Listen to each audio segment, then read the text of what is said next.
Welcome back to the Patreon-funded rapid-fire skin review, everyone. We skipped last month not because nobody paid for it, but because we ranked every Skylander on stream instead. No, I'm not kidding. It's crunch time. But we're back for this month, once again funded by you know exactly who. And this month, she wanted me to talk about a most fan-favorite skin line. A timeless classic I know you fellas have been clamoring for me to review since the beginning of this series' inception.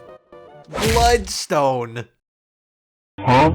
A skin line about blood cults consisting of evil variations of normally good champions, just like not as good as the other one. And you can probably tell by the selection here that this was never meant to be a skin universe in the first place. Much like High Society or Fables, a bunch of skins with similar enough themes were smashed together to form a pseudo skin line. But because of that, this skin universe has basically no lore, so when judging these skins, we'll be basing it purely on aesthetics and what they bring to the table for their specific champion. And full warning right away, most of these are pretty terrible. Starting with Night Raven Fiora. One of the odd children of the skin line, as along with Rise, they are the only ones without blood in their name. But also, this was just boring. It's not very blood culty, not even very Raveny. No particle effects, no lore, and no spice. What's the point of this one? At its best, this could maybe better fit in the D&D universe, but at worst, this is an emo color palette chroma for base Fiora. 1 out of 10. Blood Knight Hecarim. This one has always been one of the skins that came to my mind when I thought of a bad mystery gift, and can you blame me? This one looks hideous. I am ugly!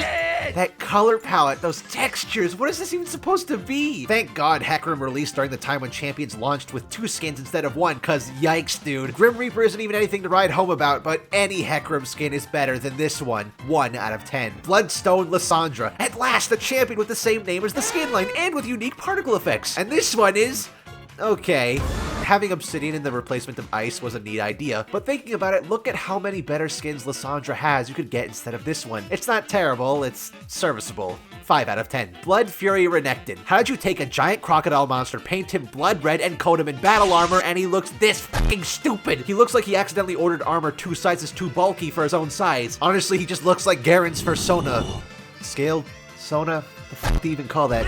On top of barely noticeable particle effect changes, this one's just not worth it. Even Rune Wars is better than this. 2 out of 10. Dark Crystal Rise. An actually good skin in the Bloodstone universe. Not scientifically possible! The malevolent crystal and chains replacing his scroll, the vibrant, sinister red skin, the stony beard and horns. Demons. It's nothing special, but it's a damn good execution of an evil Rise. I still have a soft spot for Rise the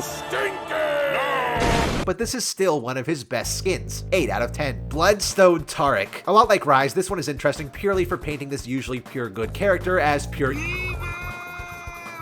But it's not quite as well done as Rise in my opinion. I could see this as an alternative version of base Tark since the design is basically just his default attire changed to red and given a few scratches, but as a wholly unique version, not so much, especially when it lacks substantial particle effect changes or even a voice filter. You know what they say about big gems, right? It's not bad, but it could be better. 5 out of 10. Bloodlord Vladimir. You know when I said earlier that these skins had basically no lore? Well, lucky me, as the legendary skin Bloodlord Vladimir does have lore. A short story, in fact. Let's check it out together, shall we?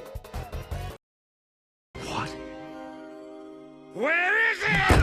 It was released at a time when legendary skins were starting to actually include unique animations, cause yeah, skins like Covenant Cho'gath used to be the gold standard for legendary skins.